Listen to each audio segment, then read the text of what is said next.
السلام علیکم ورحمۃ اللہ وبرکاتہ۔ دوستو، آج ہم جس عنوان کو لے کر حاضر ہیں وہ عنوان ہے جشن عید میلاد کے نقصانات۔ آپ کو اس عنوان کو سن کر بڑا تعجب ہوا ہوگا کہ کس طرح کا خیال ہے، کیا جشن عید میلاد منانے سے بھی کوئی نقصان ہو سکتا ہے؟ ہاں دوستو، جشن عید میلاد منانے والوں نے امت کا اجتماعی نقصان کر رکھا ہے، دینی نقصان بھی کیا اور دنیاوی نقصان بھی کیا۔ جس کام کو نبی کریم صلی اللہ علیہ وسلم نے زندگی بھر نہیں کیا تھا، اس کام کو کرنے کے لیے امت کو مجبور کیا اور گمراہ کر دیا۔ جس کام کو صحابہ کرام نے اپنی 90 سالہ زندگی میں کبھی نہیں کیا تھا، اس کام کو بھولی بھالی عوام سے کرایا گیا۔ عید میلاد سے جو نقصان قوم و ملت کا ہوا وہ کچھ یوں ہے دوستو۔ نمبر 1، سب سے پہلے دین اسلام میں ایک نئی چیز یعنی بدعت جاری کی گئی۔ نمبر 2، نبی کریم صلی اللہ علیہ وسلم کے یوم وفات کو یوم ولادت سمجھ کر جشن منانے کی رسم شروع کی گئی۔ نمبر 3، جشن میلاد نہ منانے والوں پر کفر کے فتوے لگائے گئے، بغض رسول کے فتوے داغے گئے۔ نمبر 4، جشن میلاد پر ہر سال لاکھوں کروڑوں روپے ضائع کیے جاتے ہیں۔ نمبر 5، خانہ کعبہ اور روضہ نبوی صلی اللہ علیہ وسلم کے ماڈل بنا کر چوراہوں پر رکھ کر ان کی بے حرمتی کی جاتی ہے، راہ گیروں کی رکاوٹیں کھڑی کی جاتی ہیں۔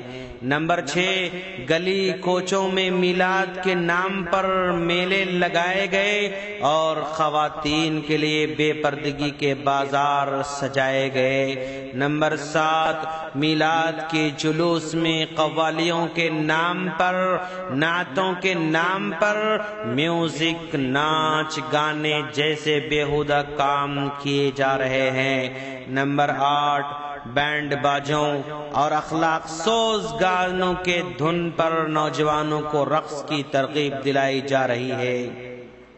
نمبر 9، فلمی گانوں کی دھن و طرز پر نعتیں اور شرکیہ قوالیاں گائی جا رہی ہیں۔ نمبر 10، ملحد و بے دین فنکاروں اور اداکاروں کی خدمات بھی حاصل کی جا رہی ہیں۔ نمبر 11، میلاد کی رات قمقمے روشن کر کے بلا ضرورت لائٹنگ کی جا رہی ہے۔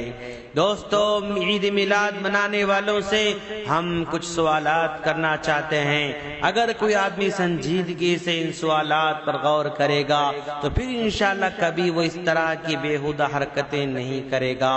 نمبر 1، سوال نمبر 1، عید میلاد کیا فرض ہے یا واجب ہے یا سنت ہے یا مستحب ہے؟ اس کا جواب تلاش کریں۔ سوال نمبر 2، جو جشن میلاد نہیں مناتا اس کے بارے میں کیا حکم ہے؟ نمبر 3، سوال نمبر 3، اللہ کے رسول صلی اللہ علیہ وسلم نے، صحابہ کرام رضوان اللہ علیہم اجمعین نے، تابعین عظام ائمہ کرام نے جشن کیوں نہیں منایا؟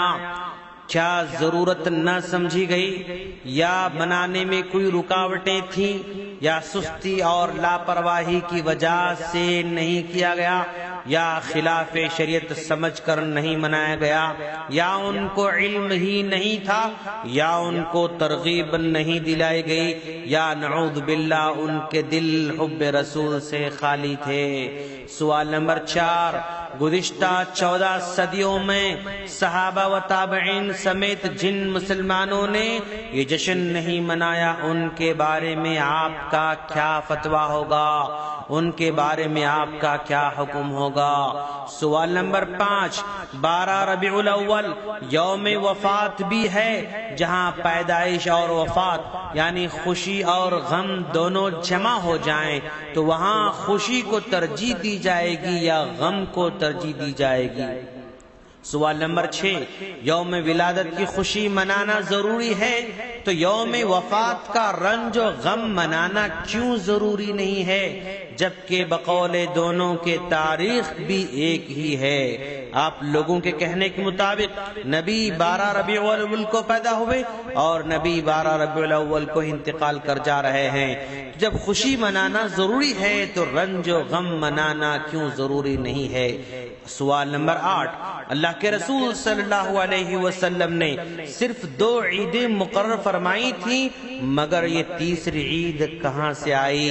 سوال نمبر 9، اگر یہ عید ہے تو اس دن اللہ کے رسول صلی اللہ علیہ وسلم روزہ کیوں رکھتے تھے؟ کیونکہ عید کے روز تو روزہ رکھنا حرام ہے۔ اگر اللہ کے رسول صلی اللہ علیہ وسلم نے اس کو عید قرار دیا ہے تو پھر آپ نے روزہ کیوں رکھا جبکہ عید کے دن روزہ رکھنا حرام ہے؟ سوال نمبر 10، اگر یہ عید ہے تو باقی 2 عیدوں کی طرح اس روز نماز عید کا اہتمام کیوں نہیں کیا جاتا؟ دوستو، ہم سنجیدہ لوگوں سے سوال کر رہے ہیں، غور و فکر کریں اور ان کا جواب تلاش کریں۔ یقیناً ان میں سے کسی کا جواب آپ کو نہیں ملے گا، تو نتیجہ یہی نکلا کہ ساری کی ساری چیزیں بدعتیں ہیں، خرافات ہیں۔ ان تمام سے توبہ کریں اور اللہ کے رسول صلی اللہ علیہ وسلم کے سچے پیروکار بن جائیں۔